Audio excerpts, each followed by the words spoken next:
At 10 o'clock this morning, the Prime Minister received a call from the Prime Minister of Australia informing him that two possible objects related to the search for MH370 has been identified in the southern Indian Ocean.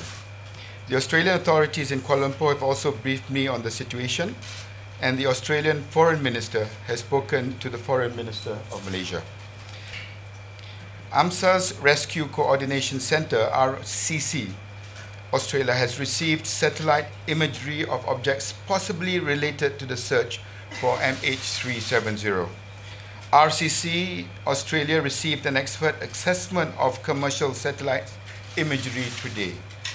The images were captured by satellite. They may not be related to the aircraft.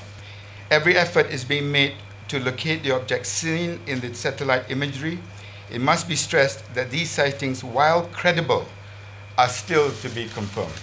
Dan kita menunggu maklumat dan laporan daripada aset-aset yang telah pun berada di kawasan atau dalam perjalanan ke kawasan berkenaan bila-bila masa sahaja.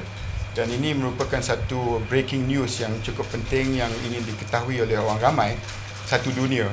Percayalah, apabila kita dapat maklumat itu, kita akan maklumkan kepada dunia, insya-Allah.